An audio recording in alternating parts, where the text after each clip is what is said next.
ಎಲ್ಲರಿಗೂ ನಮಸ್ಕಾರ. ನನ್ನ ಹೆಸರು ಛಾಯಾ ಅಂತ. ಒಂದು ಕಾಲೇಜಲ್ಲಿ ಕೆಮಿಸ್ಟ್ರಿ ಪ್ರೊಫೆಸರ್ ಆಗಿ ವರ್ಕ್ ಮಾಡ್ತಾ ಇದ್ದೀನಿ.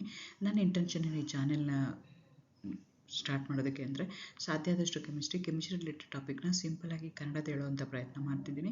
ಕೆಮಿಸ್ಟ್ರಿ ಇಷ್ಟ ಇಲ್ದಿರೋರ್ಗೂ ಕೆಮಿಸ್ಟ್ರಿ ಕಡೆಗೆ ಸೆಳೆಯುವಂಥ ಪ್ರಯತ್ನ ನನ್ನ ಚಾನಲಲ್ಲಿ ಮಾಡ್ತಾ ಇದ್ದೀನಿ. ಪರ್ಟಿಕ್ಯುಲರ್ಲಿ ಕನ್ನಡ ಮೀಡಿಯಂ ಹುಡುಗರಿಗೆ, ರೂರಲ್ ಹುಡುಗರಿಗೆ ಹೆಲ್ಪ್ ಆಗಲಿ ಅಂತ ಕೆಮಿಸ್ಟ್ರಿನ ನಾನು ಕನ್ನಡದ ಹೇಳುವಂಥ ಪ್ರಯತ್ನ ಮಾಡ್ತಾ ಇದ್ದೀನಿ. ನೀವೇನಾದರೂ ಈಗ ರಾಣಿ ಚೆನ್ನಮ್ಮ ಯೂನಿವರ್ಸಿಟಿನಲ್ಲಿ ಓದ್ತಾ ಇದ್ದೀರಾ, ಫಸ್ಟ್ ಇಯರ್ BSc ಕೆಮಿಸ್ಟ್ರಿನ ಮೇಜರ್ ಸಬ್ಜೆಕ್ಟಾಗಿ ತೊಗೊಂಡಿದ್ದೀರಾ ಅಂದರೆ ನಿಮಗೆ ಕೆಮಿಸ್ಟ್ರಿನಲ್ಲಿ ಒಟ್ಟು 4 ಯೂನಿಟ್ ಬರುತ್ತೆ. Unit 1, unit 2, unit 3 and unit 4 ಅಂತ. ಯೂನಿಟ್ 1ನಲ್ಲಿ ಅಟಾಮಿಕ್ ಸ್ಟ್ರಕ್ಚರ್ ಇದೆ, ಯೂನಿಟ್ 2ನಲ್ಲಿ ಅಯಾನಿಕ್ ಈಕ್ವಿಲಿಬ್ರಿಯಾ ಇದೆ. ಆ ಜೊತೆಗೆ ನಿಮಗೆ ಕೆಮಿಕಲ್ ಎನರ್ಜೆಟಿಕ್ಸ್ ಅಂತ 2 ಸಬ್ ಟಾಪಿಕ್ ಬರುತ್ತೆ ಯೂನಿಟ್ 2ನಲ್ಲಿ. ಯೂನಿಟ್ 3ನಲ್ಲಿ ಫಂಡಮೆಂಟಲ್ ಕಾನ್ಸೆಪ್ಟ್ಸ್ ಇನ್ ಆರ್ಗ್ಯಾನಿಕ್ ಕೆಮಿಸ್ಟ್ರಿ ಅಂತ ಬರುತ್ತೆ. ಯೂನಿಟ್ 4ರಲ್ಲಿ ನಿಮಗೆ ಸ್ಟೀರಿಯೋ ಕೆಮಿಸ್ಟ್ರಿ ಮತ್ತು ಕ್ರೊಮಟೋಗ್ರಫಿ ಅಂತ ಬರುತ್ತೆ. ಸೊ ನಾನೇನು ಮಾಡ್ತಾ ಇದ್ದೀನಿ ಅಂದರೆ ಯೂನಿಟ್ 1 ಕಂಪ್ಲೀಟ್ಲಿ ಅಟಾಮಿಕ್ ಸ್ಟ್ರಕ್ಚರ್ ಏನಿದೆಯಲ್ಲ, ನಿಮ್ಮ ಲೆಸನ್ಸ್ ಏನಿದೆಯಲ್ಲ ಎಲ್ಲ ಲೆಸನ್ಸ್ದು ವಿಡಿಯೋಗಳನ್ನು ಮತ್ತು ನಿಮ್ಮದು question answers previous years question ಪೇಪರಲ್ಲಿ ಏನು ಥರ ಕೇಳಿದ್ದಾರೆ ಅದನ್ನು ಆಲ್ರೆಡಿ ಅಪ್ಲೋಡ್ ಮಾಡಿದ್ದೀನಿ. ಹೇಗೆ ನಿಮಗೆ BSc SCP ಪ್ರಕಾರ RCU ಯೂನಿವರ್ಸಿಟಿ ಪ್ರಕಾರ ಕ್ವಶನ್ ಪೇಪರ್ ಪ್ಯಾಟ್ರನ್ ಯಾವ ಥರ ಇರುತ್ತೆ, ನೀವು ಹೆಂಗೆ ರೆಡಿ ಆಗಬೇಕು, ಹೆಂಗೆ ಓದಬೇಕು ಅನ್ನೋ ವಿಡಿಯೋನ ನಾನು ಆಲ್ರೆಡಿ ಅಪ್ಲೋಡ್ ಮಾಡಿದ್ದೀನಿ. ಅದೇ ಥರ ಯೂನಿಟ್ 4ದು ಏನಿದೆಯಲ್ಲ ಕಂಪ್ಲೀಟ್ ನಿಮ್ಮ ಸಿಲೆಬಸ್ ಏನಿದೆ ಜೊತೆಗೆ ಕ್ವಶನ್ ಆನ್ಸರ್ಸ್ ಏನಿದೆ. ಆ್ಯಕ್ಚುಲಿ ಯೂನಿಟ್ 4ರಲ್ಲಿ ನಿಮಗೆ ತುಂಬ ಸಬ್ ಟಾಪಿಕ್ಸ್ ಬರುತ್ತೆ. ಆಪ್ಟಿಕಲ್ ಐಸೋಮರಿಸಮ್ ಬರುತ್ತೆ, ಜೊಮೆಟ್ರಿಕಲ್ ಐಸೋಮರಿಸಮ್ ಬರುತ್ತೆ, ಕಾನ್ಫರ್ಮೇಷನ್ಸ್ ಬರುತ್ತೆ, ಸ್ಟೆಬಿಲಿಟಿ ಆಫ್ ಸೈಕ್ಲೋ ಆಲ್ಕೇನ್ಸ್ ಬರುತ್ತೆ, ಆಮೇಲೆ ಕ್ರೊಮಟೋಗ್ರಫಿ ಬರುತ್ತೆ. ಈ 5 ಸಬ್ ಟಾಪಿಕ್ದು ಕ್ವಶನ್ ಆನ್ಸರ್ಸ್ ಇರ್ಬೋದು. ನಿಮ್ಮ ಸಿಲೆಬಸ್ ಪ್ರಕಾರ ಏನೇನು ಕ್ಲಾಸ್ ಇದೆ ಎಲ್ಲ ಕ್ಲಾಸ್ಗಳದ್ದು ವೀಡಿಯೋಸ್ ನಾನು ಆಲ್ರೆಡಿ ಅಪ್ಲೋಡ್ ಮಾಡಿದ್ದೀನಿ. ನೀವು ನನ್ನ ಚಾನೆಲ್ಗೆ ಹೋಗಿ ಫಸ್ಟ್ ಸಬ್ಸ್ಕ್ರೈಬ್ ಮಾಡ್ಕೋಬೇಕು. ಸಬ್ಸ್ಕ್ರೈಬ್ ಮಾಡ್ಕೊಂಡ್ಮೇಲೆ ಪ್ಲೇ ಲಿಸ್ಟ್ ಅಂತ ಬರುತ್ತಲ್ಲಿ. ಆ ಪ್ಲೇ ಲಿಸ್ಟ್ಗೆ ಏನಂತ ಹೋಗಬೇಕು ಅಂದರೆ RCU, SCP, BSc chemistry first sem ಅಂತ ಹೋದರೆ ಇದುವರೆಗೂ ನಾನು ಅಪ್ಲೋಡ್ ಮಾಡಿರೋ ಎಲ್ಲ ವೀಡಿಯೋಗಳು ಹತ್ತತ್ರ 70 ವೀಡಿಯೋ ಆಲ್ರೆಡಿ ಅಪ್ಲೋಡ್ ಮಾಡಿದ್ದೀನಿ. ಎಲ್ಲ ವೀಡಿಯೋಗಳು ನಿಮಗೆ ಒಂದೇ ಕಡೆಗೆ ಸಿಗ್ತಾ ಹೋಗುತ್ತೆ. ಜೊತೆಗೆ ನಾನು ಟಾಪಿಕ್ ಒಂದಾದಮೇಲೆ ಒಂದು, ಈಗ ಫಾರ್ ಎಕ್ಸಾಂಪಲ್ ಈಗ optical isomerism 1, optical isomerism 2, optical isomerism 3 ಅದೇ ಆರ್ಡ್ರಲ್ಲಿ ನಾನು ನಿಮಗೆ ಅಪ್ಲೋಡ್ ಮಾಡಿದ್ದೀನಿ. ಸೊ ದಟ್ ನಿಮಗೆ ಒಂದಾದಮೇಲೆ ಒಂದು ಅರ್ಥ ಮಾಡ್ಕೊಳ್ಳೋಕ್ಕೆ ಈಸಿ ಆಗುತ್ತೆ. ಹಾಗಾಗಿ ನಾನು ವೀಡಿಯೋಸ್ನ ಆ ರೀತಿಯಾಗಿ ಅಪ್ಲೋಡ್ ಮಾಡಿದ್ದೀನಿ. ಇವತ್ತು ವಿಡಿಯೋದಲ್ಲಿ ನಾನು ಏನು ಮಾಡ್ತಾ ಇದ್ದೀನಿ ಅಂದರೆ ಫಂಡಮೆಂಟಲ್ ಕಾನ್ಸೆಪ್ಟ್ಸ್ ಇನ್ ಆರ್ಗ್ಯಾನಿಕ್ ಕೆಮಿಸ್ಟ್ರಿ ಯೂನಿಟ್ 3ನಲ್ಲಿ ಏನಿದೆ ಆ ಸೀರೀಸು ಸ್ಟಾರ್ಟ್ ಮಾಡ್ತಾ ಇದ್ದೀನಿ. ಆ ಸೀರೀಸಲ್ಲಿ ನಾನು ಇವತ್ತು ಅಪ್ಲೋಡ್ ಮಾಡ್ತಾ ಇರೋಂಥದ್ದು ಮೊದಲನೇ ವಿಡಿಯೋ. ಇವತ್ತಿನ ವಿಡಿಯೋಲಿ type of bond breaking, homolytic and heterolytic cleavage ಅಂತ ಬರುತ್ತೆ. ಅದು ಹೇಗೆ ಕ್ಲೀವ್ ಆಗುತ್ತೆ, ಹಾಗಂದರೆ ಏನು, ಆ ವಿಡಿಯೋನ ಆ ಕಾನ್ಸೆಪ್ಟ್ ಬಗ್ಗೆ ಇವತ್ತು ಎಕ್ಸ್ಪ್ಲೈನ್ ಮಾಡೋಣ ಅಂತ ಹೇಳ್ಕೊಳ್ತಾ ಇದ್ದೀನಿ. Which is a very elementary thing in organic chemistry. ಅದನ್ನು ಇವತ್ತು ಎಕ್ಸ್ಪ್ಲೈನ್ ಮಾಡೋಣ ಅಂತ ಅಂದ್ಕೊಳ್ತಾ ಇದ್ದೀನಿ. ಎಗೇನ್ ವೆಲ್ಕಮ್ ಟು ಛಾಯಾ. ನನ್ನ ಚಾನಲ್ನ ಸಬ್ಸ್ಕ್ರೈಬ್ ಮಾಡಿ, ಶೇರ್ ಮಾಡಿ, ಸಪೋರ್ಟ್ ಮಾಡಿ. ಸೊ ನಿಮ್ಗೆ ಗೊತ್ತು ಆರ್ಗ್ಯಾನಿಕ್ ರಿಯಾಕ್ಷನ್ಸ್ಗೂ ಮತ್ತು ಇನ್ಆರ್ಗ್ಯಾನಿಕ್ ರಿಯಾಕ್ಷನ್ಸ್ಗೂ ಮೇನಾಗಿ ಇರುವಂಥ ಡಿಫ್ರೆನ್ಸ್ ಏನು ಅಂತಂದರೆ, ಇನ್ಆರ್ಗ್ಯಾನಿಕ್ ರಿಯಾಕ್ಷನ್ಸು ಫಾಸ್ಟಾಗಿ ಆಗುತ್ತೆ, ಯಾಕೆಂದರೆ they will be in the form of an ions. Whereas organic reactions molecular natural ಆಗಿರುತ್ತೆ. ಹಾಗಾಗಿ ಏನಾಗುತ್ತೆ ಅಂದರೆ ಸ್ಲೋ ಆಗುತ್ತೆ, ಫಾಸ್ಟಾಗಿ ಆಗಲ್ಲ. They may involve a single molecule or may takes place between the 2 or more molecules. So ಈ organic reactions ಏನಾಗಿದೆಯಲ್ಲ, molecular reactions ಇದೆ. ಆ ಸಿಂಗಲ್ ಮಾಲಿಕ್ಯೂಲ್ ಬೇಕಾದ್ರೂ ಆಗಿರ್ಬೋದು ಅಥವಾ ಬೇರೆ ಬೇರೆ ಮಾಲಿಕ್ಯೂಲ್ಸ್ ಆಗಿರ್ಬೋದು. ಒಂದೇ ಥರದ ಮಾಲಿಕ್ಯೂಲ್ ಜೊತೆಗೂ ಅದೇನಾಗುತ್ತೆ ಇಂಟ್ರಾಕ್ಷನ್ಸ್ ಮಾಡ್ಕೋಬಹುದು. ಅಂಥ ರಿಯಾಕ್ಷನ್ಸ್ಗೆ ನಾವೇನಂತ ಕರಿತೀವಿ, ಆರ್ಗ್ಯಾನಿಕ್ ರಿಯಾಕ್ಷನ್ಸ್ ಅಂತ ಕರಿತೀವಿ. ನಿಮ್ಗೆ ಆಲ್ರೆಡಿ ಗೊತ್ತಿದೆ ಆರ್ಗ್ಯಾನಿಕ್ ರಿಯಾಕ್ಷನ್ಸಲ್ಲಿ ಏನಾಗಿರುತ್ತೆ ಅಂದರೆ ಕೋಲೆಂಟ್ ಬಾಂಡ್ ಇನ್ವಾಲ್ವ್ ಆಗಿರುತ್ತೆ. ಕೋಲೆಂಟ್ ಬಾಂಡ್ ಹೇಗೆ ಫಾರ್ಮೇಷನ್ ಆಗಿರುತ್ತೆ ಅಂದರೆ ಮ್ಯೂಚುವಲ್ ಶೇರಿಂಗ್ ಆಫ್ ಎಲೆಕ್ಟ್ರಾನ್ಸ್. ಅಂದರೆ ಒಂದು ಬಾಂಡ್ ಫಾರ್ಮೇಷನ್ ಆಗಬೇಕು ಅಂದರೆ 2 ಎಲೆಕ್ಟ್ರಾನ್ ಬೇಕು. ಆ 2 ಎಲೆಕ್ಟ್ರಾನು 2 ಆಟಮಿಂದ ಬಂದಿದ್ದರೆ ಆವಾಗ ಅಂಥ ಬಾಂಡ್ಗೆ ನಾವೇನಂತ ಕರಿತೀವಿ, ಕೋಲೆಂಟ್ ಬಾಂಡ್ ಅಂತ ಕರಿತೀವಿ. ಅಂದರೆ ಬಿಟ್ವೀನ್ A ಆ್ಯಂಡ್ B, ಈಗ A ಒಂದಿದೆ, B ಒಂದಿದೆ, 2 ಆಟಮ್ಸ್ ಇದೆ. ಅವೆರಡು ಕಂಬೈನ್ ಆಗಬೇಕು ಅಂದರೆ A ಒಂದು ಎಲೆಕ್ಟ್ರಾನ ಕೊಡಬೇಕು, B ಒಂದು ಎಲೆಕ್ಟ್ರಾನ ಕೊಡಬೇಕು. 2 ಈಕ್ವಲ್ ಆಗಿ ಕೊಟ್ಟಾಗ ಏನಾಗುತ್ತೆ ಅಂದರೆ ಕೋಲೆಂಟ್ ಬಾಂಡ್ ಫಾರ್ಮೇಷನ್ ಆಗುತ್ತೆ. Usually between carbon and carbon ಅಥವಾ ಕಾರ್ಬನ್ ಅದರ್ ಎಲಿಮೆಂಟ್ಸು ಏನಿದೆಯಲ್ಲ ಅದು ಯಾವಾಗೂ ಏನಾಗಿರುತ್ತೆ ಅಂದರೆ ಕೋಲೆಂಟ್ ಬಾಂಡ್ ಆಗಿರುತ್ತೆ. ಈ ನಿಮಗೆ ಆರ್ಗ್ಯಾನಿಕ್ ರಿಯಾಕ್ಷನ್ಸ್ ಆಗಬೇಕು ಅಂತಂದರೆ ಓಲ್ಡ್ ಬಾಂಡ್ ಬ್ರೇಕ್ ಆಗಬೇಕು, ನ್ಯೂ ಬಾಂಡ್ ಫಾರ್ಮೇಷನ್ ಆಗಬೇಕು. ಹಾಗಾದರೆ ಆರ್ಗ್ಯಾನಿಕ್ ರಿಯಾಕ್ಷನ್ಸ್ ಅಂದರೆ ಏನು ಅಂದರೆ it's transformation of one structure into another. ಈಗ ಆ್ಯಕ್ಚುಲಿ ಆರ್ಗ್ಯಾನಿಕ್ ರಿಯಾಕ್ಷನ್ಸ್ ಅಂದರೆ ಏನು ಅಂದರೆ ಒಂದು ಸ್ಟ್ರಕ್ಚರು ಇನ್ನೊಂದು ಸ್ಟ್ರಕ್ಚರ್ ಆಗಿ ಕನ್ವರ್ಟ್ ಆಗಿರುತ್ತೆ, ಟ್ರಾನ್ಸ್ಫರ್ ಆಗಿರುತ್ತೆ. ಹೇಗೆ? Through rearrangement of atoms R change in bonds. ಅದು ರಿಅರೇಂಜ್ಮೆಂಟ್ ಆಗ್ಬೋದು ಅಥವಾ ಚೇಂಜ್ ಇನ್ ಬಾಂಡ್ಸ್ ಆಗ್ಬೋದು. ಬಾಂಡ್ಸ್ ಅಂತ ತೊಗೊಂಡ್ರೆ ಅದು ಪ್ರೈಮರಿ ಸಿಂಗಲ್ ಬಾಂಡ್ ಆಗಿರ್ಬೋದು, ಡಬಲ್ ಬಾಂಡ್ ಆಗಿರ್ಬೋದು, ಟ್ರಿಪಲ್ ಬಾಂಡ್ ಆಗಿರ್ಬೋದು. ಸೊ ಅದ್ರ ಬಗ್ಗೆ ನೀವು ಬೇಕಾಗತ್ತೆ. The organic reactions are represented by a chemical equation in which the formulae of the reactive molecules and those of products are separated by an arrow mark. ಈಗ ನಮಗೆ organic reaction ಅಂದರೆ ಏನು ಅಂತ ಗೊತ್ತಾಯಿತು. ಅದನ್ನು ಹೇಗೆ ರೆಪ್ರೆಸೆಂಟ್ ಮಾಡ್ತೀವಿ? ಆರ್ಗ್ಯಾನಿಕ್ ರಿಯಾಕ್ಷನ್ಸ್ ಆಗುವಂಥದ್ದನ್ನ ನಾನು ಈಕ್ವೇಷನ್ ಮುಖಾಂತರ ರೆಪ್ರೆಸೆಂಟ್ ಮಾಡ್ತಾ ಹೋಗ್ತೀನಿ. ಹೇಗೆ ರೆಪ್ರೆಸೆಂಟ್ ಮಾಡ್ತೀನಿ? ಒಂದು ಕಡೆಗೆ ರಿಯಾಕ್ಟೆಂಟ್ಸ್ನ ಬರ್ಕೊಳ್ತೀನಿ, ಇನ್ನೊಂದು ಕಡೆಗೆ ಪ್ರಾಡಕ್ಟ್ನ ಬರ್ಕೊಳ್ತೀನಿ. ರಿಯಾಕ್ಟೆಂಟ್ಸ್ ಅಂತಂದರೆ ಬಿಫೋರ್ ದಿ ರಿಯಾಕ್ಷನ್ ಏನು ಬರುತ್ತಲ್ಲ ಅದಕ್ಕೆ ರಿಯಾಕ್ಟೆಂಟ್ಸ್ ಅಂತ ಹೇಳ್ತೀನಿ. ಆಫ್ಟರ್ ದಿ ರಿಯಾಕ್ಷನ್ ಏನು ಬರುತ್ತಲ್ಲ ಅದಕ್ಕೆ ನಾನು ಏನಂತ ಕರಿತೀನಿ? ಪ್ರಾಡಕ್ಟ್ ಅಂತ ಕರಿತೀನಿ. ಎರಡೂ ಆರ್ಗ್ಯಾನಿಕೇ ಆಗಿರುತ್ತೆ. ಟ್ರಾನ್ಸ್ಫಾರ್ಮ್ ಆಗೋಕ್ಕಿಂತ ಮುಂಚೆ ಇರೋದಕ್ಕೆ ರಿಯಾಕ್ಟೆಂಟ್ಸ್ ಅಂತ ಹೇಳ್ತೀನಿ. ಟ್ರಾನ್ಸ್ಫಾರ್ಮ್ ಆದಮೇಲೆ ಬರುತ್ತಲ್ಲ ಅದಕ್ಕೆ ನಾನು ಏನಂತ ಕರಿತೀನಿ? ಪ್ರಾಡಕ್ಟ್ ಅಂತ ಕರಿತೀನಿ. And arrow mark points away from the reactants and towards the products. The conditions of an experiment like catalyst, temperature, pressure are mentioned above or below the reaction. ಈ ಆರೋ ಮಾರ್ಕ್ ಏನು ಮಾಡ್ತೀವಿ ಅಂತಂದರೆ, ಈಗ ಒಂದು ಕಡೆ reactants ಇದೆ, ಇನ್ನೊಂದು ಕಡೆಗೆ ಪ್ರಾಡಕ್ಟ್ಸ್ ಇದೆ. ಆರೋ ಮಾರ್ಕ್ ಯಾವ ಕಡೆಗೆ ಬರಿತೀವಿ ಅಂದರೆ, ಯಾವ ಕಡೆಗೆ ಪ್ರಾಡಕ್ಟ್ ಇರುತ್ತಲ್ಲ ಆ ಕಡೆಗೆ ಪಾಯಿಂಟ್ ಆಗಿರುವಂಗೆ ನಾವು ಆರೋ ಮಾರ್ಕ್ನ ಬರಿತಾ ಹೋಗ್ತೀವಿ. ಕೆಲವೊಂದು ರಿಯಾಕ್ಷನ್ಸ್ಗೆ ಕಂಡೀಷನ್ಸ್ ಇರುತ್ತೆ, ಯಾವುದೋ ಒಂದು ಟೆಂಪ್ರೇಚರಲ್ಲಿ, ಯಾವುದೋ ಒಂದು ಕ್ಯಾಟಲಿಸ್ಟಲ್ಲಿ, ಯಾವುದೋ ಪ್ರೆಷರಲ್ಲಿ ಆಗ್ತಾ ಇರುತ್ತೆ ಅಂತ. ಸೊ ಅದನ್ನು ನಾವೇನು ಮಾಡ್ತೀವಿ ಅಂದರೆ, ಆರೋ ಮಾರ್ಕ್ ಏನು ಬರೆದಿರ್ತೀವಲ್ಲ ಅದ್ರ ಮೇಲೆ ಅಥವಾ ಕೆಳಗಡೆ ನಾವು ಅದನ್ನು ಬರಿತಾ ಹೋಗ್ತೀವಿ. ಅದೇ ರೀತಿ ಕೆಮಿಕಲ್ ರಿಯಾಕ್ಷನ್ಸ್ ಬರೆದಾಗ ನಾವು ಕೆಲವೊಂದು ಸಲ HNO ಅಂತ ಬರೀತಾರೆ, ಕೆಲವು ಸಲ ಡೆಲ್ಟಾ ಅಥವಾ ಟ್ರಯಾಂಗಲ್ ಶೇಪಿಗೆ ಬರೀತಾರೆ. ಅದು ಹೇಳ್ಬೇಕಾದ್ರೆ ಡೆಲ್ಟಾ ಅಂತ ಹೇಳ್ತಾರೆ. ಅದು ಏನು ಅಂತಂದರೆ, ಆ ರಿಯಾಕ್ಷನ್ಸಲ್ಲಿ ಹೀಟ್ ಇನ್ವಾಲ್ವ್ ಆಗಿದ್ದರೆ HNO ಅಂತ ಬರಿತೀವಿ. ಲೈಟ್ ಇನ್ವಾಲ್ವ್ ಆಗಿದ್ದರೆ HNO ಅಂತ ಬರಿತೀವಿ. ಹೀಟ್ ಇನ್ವಾಲ್ವ್ ಆಗಿದ್ದರೆ ಅದನ್ನು ರಿಯಾಕ್ಟೆಂಟ್ಸ್ ಅಂತ ಬರಿತೀವಿ. ಸೊ ನಾವು ಕೆಮಿಕಲ್ ರಿಯಾಕ್ಷನ್ನ ಹೆಂಗೆ ರಿಪ್ರೆಸೆಂಟ್ ಮಾಡ್ತೀವಿ? ರಿಯಾಕ್ಟೆಂಟ್ಸ್ ಇರುತ್ತೆ, ಪ್ರಾಡಕ್ಟ್ ಇದೆ, ಅವೆರಡರ ಮಧ್ಯದಲ್ಲಿರುವಂಥ ಆರೋ ಮಾರ್ಕಲ್ಲಿ ಕಂಡೀಷನ್ಸ್ನ ಬರಿತಾ ಹೋಗ್ತೀವಿ. ಆ ರಿಯಾಕ್ಟೆಂಟ್ಸ್ ಏನಿದೆಯಲ್ಲ ಅದು ಸೇಮ್ ಇರ್ಬೋದು ಅಥವಾ ಬೇರೆ ಬೇರೆ ಇರ್ಬೋದು. ಒಂದಕ್ಕೆ ನಾವೇನಂತ ಕರಿತೀವಿ? ಸಬ್ಸ್ಟ್ರೇಟ್ ಅಂತ ಕರಿತೀವಿ. ಇನ್ನೊಂದಕ್ಕೆ ಅಟ್ಯಾಕಿಂಗ್ ರಿಯೇಜೆಂಟ್ ಅಂತ ಕರಿತೀವಿ. ಈಗ ಇಲ್ಲೊಂದು ಎ ಇದೆ, ಇಲ್ಲೊಂದು ಎ ಇದೆ ಅಂತ ಇಟ್ಕೊಳ್ಳೋಣ. ಅವೆರಡು ತನ್ನಷ್ಟಕ್ಕೆ ತಾನೇ ಇಂಟ್ರಾಕ್ಟ್ ಆಗಲ್ಲ. ಸೊ ಯಾವುದು ಫಸ್ಟ್ ಇಂಟ್ರಾಕ್ಟ್ ಮಾಡುತ್ತಲ್ಲ ಅದಕ್ಕೆ ನಾವೇನಂತ ಕರಿತೀವಿ? ಅಟ್ಯಾಕಿಂಗ್ ರಿಯೇಜೆಂಟ್ ಅಂತ ಕರಿತೀವಿ. ಸೊ ಅಟ್ಯಾಕಿಂಗ್ ರಿಯೇಜೆಂಟು ಮತ್ತು ಸಬ್ಸ್ಟ್ರೇಟು ಅದು ಸೇಮ್ ಇರ್ಬೋದು ಅಥವಾ ಬೇರೆ ಬೇರೆ ಇರ್ಬೋದು. Carbon bonds in substrate molecules are broken to give fragment which are very reactive constituent transitory intermediates. So ಅದೇನಾಗುತ್ತೆ, ಈ ಅಟ್ಯಾಕಿಂಗ್ ರಿಯೇಜೆಂಟು ಸಬ್ಸ್ಟ್ರೇಟು ಎರಡೂ ಕೂಡ್ಕೊಂಡಾಗ ನನಗೆ ಪ್ರಾಡಕ್ಟ್ ಬರುತ್ತೆ. ಆದರೆ ಅಟ್ಯಾಕಿಂಗ್ ರಿಯೇಜೆಂಟು ಸಬ್ಸ್ಟ್ರೇಟು ಕಂಬೈನ್ ಆಗಬೇಕಾದ್ರೆ ಓಲ್ಡ್ ಬಾಂಡು ಬ್ರೇಕ್ ಆಗಬೇಕು, ನ್ಯೂ ಬಾಂಡ್ ಫಾರ್ಮೇಷನ್ ಆಗಬೇಕು. So before forming the product formation ಆಗೋಕ್ಕಿಂತ ಮುಂಚೆ ನಮಗೊಂದು ಟ್ರಾನ್ಸಿಷರಿ ಸ್ಟೇಟ್ ಬರುತ್ತೆ. ಅದಕ್ಕೆ ನಾವೇನಂತ ಕರಿತೀವಿ? ಇಂಟರ್ಮೀಡಿಯೇಟ್ಸ್ ಅಂತ ಕರಿತೀವಿ. They are highly reactive in nature. ಹಂಗಾಗಿ ಅವನ್ನ ರಿಯಾಕ್ಟಿವ್ ಇಂಟರ್ಮೀಡಿಯೇಟ್ಸ್ ಅಂತ ಕರಿತೀವಿ. ಈಗ ಏನಾಗ್ತದೆ, ಆ ರಿಯಾಕ್ಟೆಂಟ್ಸು ಅಟ್ಯಾಕಿಂಗ್ ರಿಯೇಜೆಂಟ್ ಏನು ಮಾಡುತ್ತೆ? ಸಬ್ಸ್ಟ್ರೇಟ್ನ ಅಟ್ಯಾಕ್ ಮಾಡುತ್ತೆ. ಅಟ್ಯಾಕ್ ಮಾಡಿದಾಗ ಏನಾಗುತ್ತೆ? ಓಲ್ಡ್ ಬಾಂಡ್ ಬ್ರೇಕ್ ಆಗುತ್ತೆ, ನ್ಯೂ ಬಾಂಡ್ ಫಾರ್ಮೇಷನ್ ಆಗಬೇಕು. Between them the product formation ಹಾಕಿನ ಮುಂಚೆ ನಮಗೊಂದು ಟ್ರಾನ್ಸಿಷನ್ ಸ್ಟೇಟ್ ಬರುತ್ತೆ. ಅದಕ್ಕೆ ನಾವೇನಂತ ಕರಿತೀವಿ? Intermediates. They are not product, they are in between. They are not the reactant, not the product. They are in between, they are intermediates. But they are highly reactive. ಹಂಗಾಗಿ immediately they get converted into product or sometimes reactants also. So ಹಾಗಾಗಿ ಏನು ಮಾಡ್ತೀವಿ? ಅದಕ್ಕೆ reactive intermediate ಕರಿತಾ ಹೋಗ್ತೀವಿ. One step reaction ಇತ್ತು ಅಂತ ಇಟ್ಕೊಳ್ಳೋಣ. ಆವಾಗ ಕನ್ಸಂಟ್ರೇಟ್ ರಿಯಾಕ್ಷನ್ ಅಂತ ಹೇಳ್ತೀವಿ. No matter how many bonds are broken, ಈ static material is convert directly into a product. ಆ ಥರನೂ ಇರ್ಬೋದು. ಅಥವಾ ಕೆಲವೊಂದು ಸಲ ಏನಾಗುತ್ತೆ ಅಂದರೆ ಸ್ಟೆಪ್ ವೈಸ್ ರಿಯಾಕ್ಷನ್ ಆಗ್ಬೋದು. ಇದ್ದಿದ್ದು ಏನಾಗುತ್ತೆ ಅಂದರೆ ರಿಯಾಕ್ಟಿವ್ ಇಂಟರ್ಮೀಡಿಯೇಟಾಗಿ ಕನ್ವರ್ಟ್ ಆಗಿ ಆಮೇಲೆ ನನಗೆ ಪ್ರಾಡಕ್ಟು ಬಿ ಬರ್ಬೋದು. ಅಂದ್ರೇನು, ಕೊಟ್ಟಿರುವಂಥ ಕೆಮಿಕಲ್ ರಿಯಾಕ್ಷನು ಒಂದು ಸ್ಟೆಪ್ಪಲ್ಲಿ ಆಗ್ಬೋದು ಅಥವಾ ಅದು ಸ್ಟೆಪ್ಸಲ್ಲಿ ಅದು ಆಗ್ತಾ ಹೋಗ್ಬೋದು. The step of an organic reaction depicting the breaking and making of the new bonds of the carbon atom in a substrate leading to the formation of the final product through transitionary intermediates is called as mechanism. ಅಂದ್ರೇನು, ನಮಗೀಗ reactants ಇದೆ, attacking reagent ಏನು ಮಾಡುತ್ತೆ? Substrate ಮೇಲೆ react ಆಗುತ್ತೆ, attack ಮಾಡುತ್ತೆ. Attack ಮಾಡಿದಾಗ ಏನಾಗುತ್ತೆ? ಬಾಂಡ್ ಬ್ರೇಕ್ ಆಗುತ್ತೆ.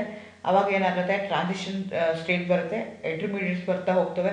That leads to product. The entire sequence of each and every step, it may takes place in one step or it may takes place in many step. ಅದನ್ನೆಲ್ಲನೂ ಹೇಳುತ್ತಲ್ಲ, ಅದಕ್ಕೆ ನಾವೇನಂತ ಕರಿತೀವಿ? Mechanism. The path in which your reactants are getting converted into product through intermediates. ಯಾವ ದಾರಿನಲ್ಲಿ ಬರುತ್ತೆ, ಯಾವ ಪಾತಲ್ಲಿ ಹೋಗ್ತಾ ಇದೆಯಲ್ಲ ಅದನ್ನು ಸ್ಟಡಿ ಮಾಡ್ತೀವಲ್ಲ, ಅದಕ್ಕೆ ಏನಂತ ಕರಿತೀವಿ ನಾವು? ಮೆಕ್ಯಾನಿಸಮ್ ಅಂತ ಹೇಳ್ತೀವಿ. Each and every sequential account of each step describing the details of an electron movement, energetic during the bond breaking and bond formation. ಒಂದು ಬಾಂಡ್ ಬ್ರೇಕ್ ಆಗಬೇಕು ಅಂದರೆ ಎನರ್ಜಿ ಇನ್ವಾಲ್ವ್ ಆಗಿರುತ್ತೆ. ಕೆಲವು ಸಲ ರಿಲೀಸ್ ಆಗುತ್ತೆ, ಕೆಲವು ಸಲ ಅಬ್ಸರ್ವ್ ಮಾಡ್ಕೊಳ್ಳುತ್ತೆ. ಅದೇ ಥರ bond formation, details of the timings, ಯಾವ ಟೈಮ್ಗೆ ರಿಯಾಕ್ಟೆಂಟ್ ಫಾರ್ಮೇಷನ್ ಆಯಿತು, ರಿಯಾಕ್ಟೆಂಟು ಪ್ರಾಡಕ್ಟ್ಗೆ ಕನ್ವರ್ಟ್ ಆಯಿತು, ಯಾವ ಟೈಮಿಂಗ್ಗೆ, everything is decided by everything involved we are going to call it as a reaction mechanism. ಅಂದ್ರೇನು, ರಿಯಾಕ್ಟೆಂಟ್ಸು ಹೇಗೆ ಪ್ರಾಡಕ್ಟಾಗಿ ಕನ್ವರ್ಟ್ ಆಯಿತು, ಫಸ್ಟು ಏನು ಬ್ರೇಕ್ ಆಯಿತು, ಯಾವ್ದು ಬಂದು ಅಟ್ಯಾಕ್ ಆಯಿತು, ಇಂಟರ್ಮೀಡಿಯೇಟ್ ಯಾವುದಾಯಿತು, ಅವ್ರ ಮಧ್ಯದಲ್ಲಿ ಎಷ್ಟು ಎನರ್ಜಿ ಇನ್ವಾಲ್ವ್ ಆಗಿದೆ, ಯಾವ ಟೈಮ್ಗೆ ಫಾರ್ಮೇಷನ್ ಆಯಿತು, ಎಲ್ಲನೂ ತಿಳಿಸುತ್ತಲ್ಲ, ಅದಕ್ಕೆ ನಾವೇನಂತ ಮೆಕ್ಯಾನಿಸಮ್ ಅಂತ ಹೇಳ್ತೀವಿ. Covalent bond, joining the two atoms exists because of the two shared pair of electron.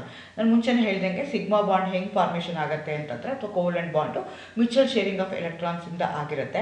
So ಈ ಆರ್ಗ್ಯಾನಿಕ್ ಕಾಂಪೌಂಡ್ಸಲ್ಲಿ ಕೋವಲೆಂಟ್ ಬಾಂಡೇ ಫಾರ್ಮೇಷನ್ ಆಗಿರುತ್ತೆ. ಸೊ ಅವೇನಾಗ್ಬೋದು ಅಂತಂದರೆ, ಈಗ ಎರಡು ಮಧ್ಯದಲ್ಲಿ ಏನಾಗುತ್ತೆ, ಓಲ್ಡ್ ಬಾಂಡ್ ಬ್ರೇಕ್ ಆಗಬೇಕು, ನ್ಯೂ ಬಾಂಡ್ ಫಾರ್ಮೇಷನ್ ಆಗಬೇಕು ಅನ್ನಲ್ಲ, ಆ ಎಲೆಕ್ಟ್ರಾನ್ಸ್ ಏನಾಗಬೇಕು, they should be transferred from one atom to another atom. ಅದಕ್ಕೆ ನಾವೇನಂತ ಕರಿತೀವಿ, ಫಿಷನ್ ಅಂತ ಕರಿತೀವಿ, ಇಲ್ಲ ಅಂದರೆ ಕ್ಲಿವೇಜ್ ಅಂತ ಕರಿತೀವಿ. ಆ ಬಾಂಡ್ ಏನಾಗಬೇಕು, ಬ್ರೇಕ್ ಆಗಬೇಕು. ಸೊ ಹೇಗೆ ಬ್ರೇಕ್ ಆಗುತ್ತಲ್ಲ, ಅದಕ್ಕೆ ನಾವೇನಂತ ಕರಿತೀವಿ, ಫಿಷನ್ ಪ್ರೋಸೆಸ್ ಅಂತೀವಿ. ಜನರಲ್ ಅದು ಎರಡು ಥರ ಆಗುತ್ತೆ, depending upon the nature of the bond, ಯಾವ ಥರ ಬಾಂಡ್ ಇದೆ, ಯಾವ ಥರ ಅಟ್ಯಾಕಿಂಗ್ ರಿಯೇಜೆಂಟ್ ಇದೆ, ಕಂಡೀಷನ್ಸ್ ಆಫ್ ದಿ ರಿಯಾಕ್ಷನ್ಸ್ ಏನಿದೆ, ಅದ್ರ ಮೇಲೆ ಏನಾಗುತ್ತೆ ಅಂದರೆ ನಮಗೆ ಫಿಷನ್ನು ಬೇರೆ ಬೇರೆ ಥರ ಆಗ್ತಾ ಹೋಗುತ್ತೆ. ಸೊ ಜನರಲಿ ಎರಡು ಥರ ಆಗುತ್ತೆ. ಒಂದೇನಾಗುತ್ತೆ, ಆ ಬಾಂಡ್ ಪೇರ್ ಅಂದರೆ ಏನೋ ಬಾಂಡ್ ಫಾರ್ಮೇಷನ್ ಬೇಕಾಗಿರುವಂಥ ಎಲೆಕ್ಟ್ರಾನ್ಸು ಎರಡೂ ಈಕ್ವಲ್ ಆಗಿ ಶೇರ್ ಆಗ್ಬೋದು, ಅಥವಾ ಅನ್ಈಕ್ವಲ್ ಆಗಿ ಶೇರ್ ಆಗ್ಬೋದು. ಈಕ್ವಲಿ ಶೇರ್ ಆಯಿತು ಅಂತಂದರೆ ನಿಮಗೆ ಒಂದು ಥರ ಪ್ರಾಡಕ್ಟ್ ಬರುತ್ತೆ, ಅನ್ಈಕ್ವಲಿ ಶೇರ್ ಆಯಿತು ಅಂತಂದರೆ ಇನ್ನೊಂದು ಥರ. ಸೊ ನಮಗೆ ಕೋವಲೆಂಟ್ ಬಾಂಡು ಕ್ಲಿವೇಜ್ ಹೇಗಾಗತ್ತೆ ಅಂತ ಇಂಪಾರ್ಟೆಂಟ್. ಯಾಕೆಂದರೆ ನಾನು ಮೆಕ್ಯಾನಿಸಮ್ ತಿಳ್ಕೊಬೇಕು ಅಂದರೆ, ಓಲ್ಡ್ ಬಾಂಡ್ ಹೇಗೆ ಬ್ರೇಕ್ ಆಯಿತು, ಹೊಸ ಬಾಂಡ್ ಹೆಂಗೆ ಫಾರ್ಮೇಷನ್ ಆಯಿತು ನನಗೆ ಬೇಕು. ಹಾಗಾಗಿ ಅದು ಬಾಂಡ್ ಕ್ಲಿವೇಜ್ ಏನಾಗುತ್ತೆ, ಬಾಂಡ್ ಬ್ರೇಕ್ ಹೇಗಾಗತ್ತೆ ಅಂತ ನಾನು ತಿಳ್ಕೊಬೇಕಾಗತ್ತೆ. ಅದು ಎರಡು ಥರ ಆಗುತ್ತೆ, depending upon the nature of the attacking reagent ಇರ್ಬೋದು, ಕಂಡೀಷನ್ಸ್ ಇರ್ಬೋದು, ಅದ್ರ ಮೇಲೆ ಅದು ಡಿಪೆಂಡ್ ಆಗುತ್ತೆ. ಫಾರ್ ಎಕ್ಸಾಂಪಲ್, ನಾನು ಎ ಆ್ಯಂಡ್ ಬಿ ಅಂತ ತೊಗೊಂಡಿದ್ದೀನಿ. ಎದು ಒಂದು ಎಲೆಕ್ಟ್ರಾನು, ಬಿದು ಒಂದು ಎಲೆಕ್ಟ್ರಾನ್, ಅವೆರಡು ಮಧ್ಯೆ ಕೋವಲೆಂಟ್ ಬಾಂಡ್ ಇದೆ. ನಾನು ಆ ಬಾಂಡ್ ಬದಲು ಏನು ಮಾಡಿದ್ದೀನಿ, ಒಂದು ಡಾಟ್ ಇಟ್ಟು ತೋರಿಸ್ತೀನಿ. ಸೊ ಈಕ್ವಲ್ ಆಗಿ ಶೇರಿಂಗ್ ಆಯಿತು ಅಂತ ಇಟ್ಕೊಳ್ಳೋಣ. ಬಾಂಡ್ ಕ್ಲಿವೇಜ್ ಮಾಡ್ತಾ ಇದ್ದಾಗ ಏದು ಎಗೋಯ್ತು, ಬಿದು ಬಿಗೆ ಹೋಯ್ತು ಅಂದರೆ ಅಂಥ ಕ್ಲಿವೇಜ್ಗೆ ನಾವೇನಂತ ಕರಿತೀವಿ, ಅಥವಾ ಅಂಥ ಫಿಷನ್ಗೆ ಏನಂತ ಕರಿತೀವಿ, ನಾವು ಹೋಮೋಲಿಟಿಕ್ ಫಿಷನ್ ಅಂತ ಕರಿತೀವಿ.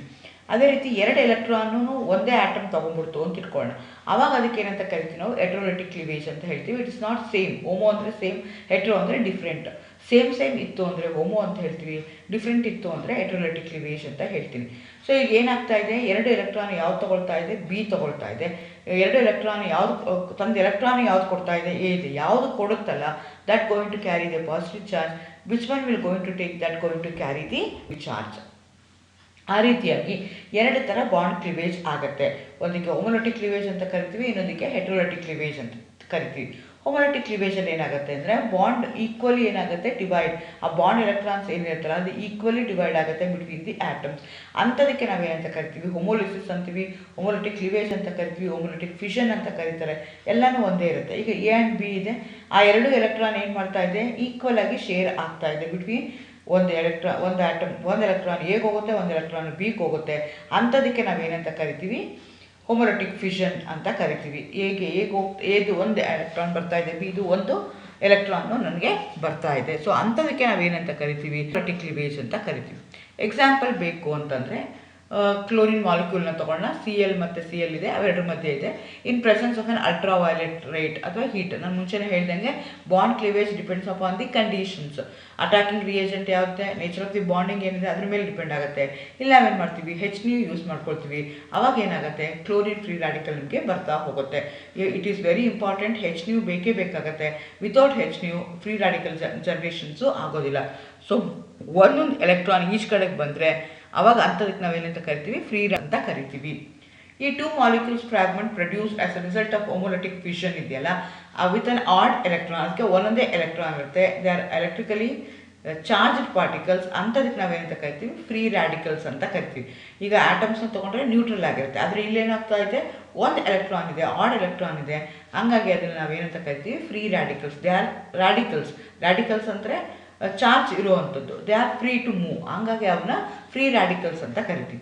ಯೂಶ್ವಲಿ ಯಾವ ಮಾಲಿಕ್ಯೂಲ್ಸಲ್ಲಿ ಇದು ಆಗುತ್ತೆ ಅಂದರೆ, ನಾನ್ ಪೋಲಾರ್ ಇದ್ದಾಗ ಜನರಲಿ ಹೋಮೋಲಿಟಿಕ್ ಕ್ಲಿವೇಜ್ ಆಗುತ್ತೆ. ನಾನ್ ಪೋಲಾರ್ ಅಂದರೆ ಸೇಮ್ ಆಟಮ್ಸ್ ಇದ್ದಾಗ.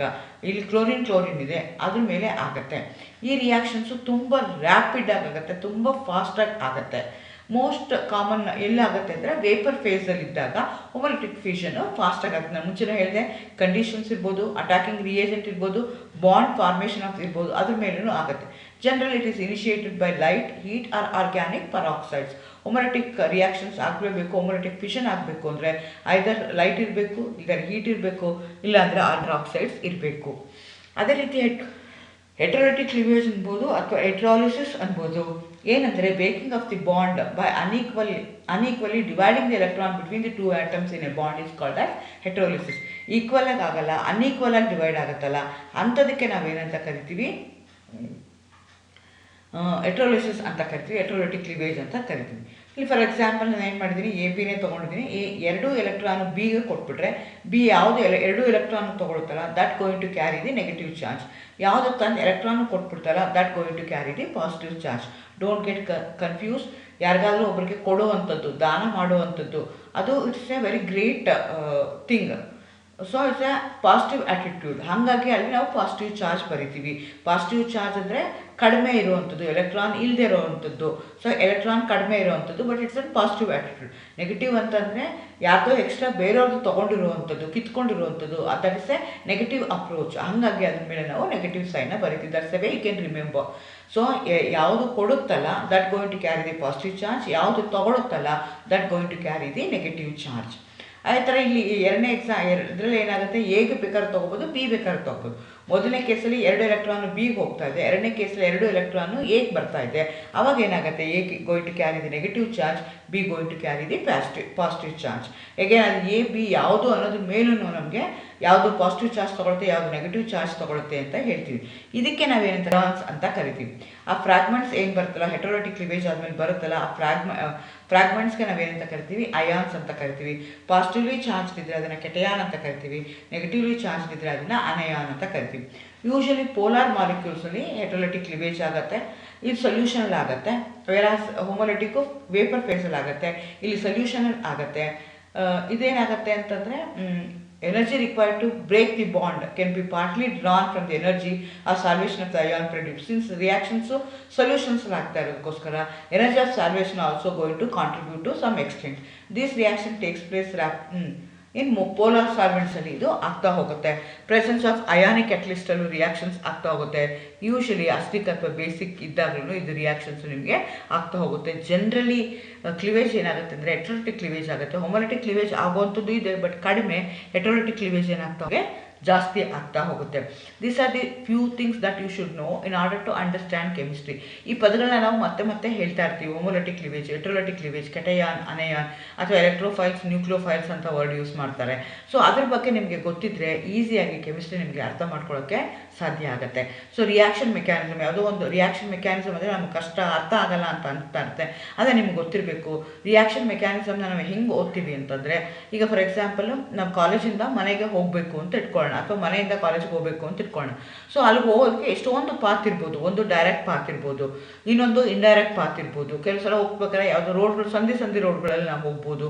ಸೊ ಹಾಗಾಗಿ ಏನಾಗುತ್ತೆ, we may take different path. ಬೇರೆ ಬೇರೆ ಪಾತ್ ತೊಗೊಂಡಾಗ ಏನಾಗುತ್ತೆ, ಅದಕ್ಕೆ ಎನರ್ಜಿ ಬೇರೆ ಇನ್ವಾಲ್ವ್ ಆಗ್ತಾ ಇರುತ್ತೆ, ಅಥವಾ ಟೈಮ್ ಬೇರೆ ಇನ್ವಾಲ್ವ್ ಆಗ್ತಾ ಇರುತ್ತೆ.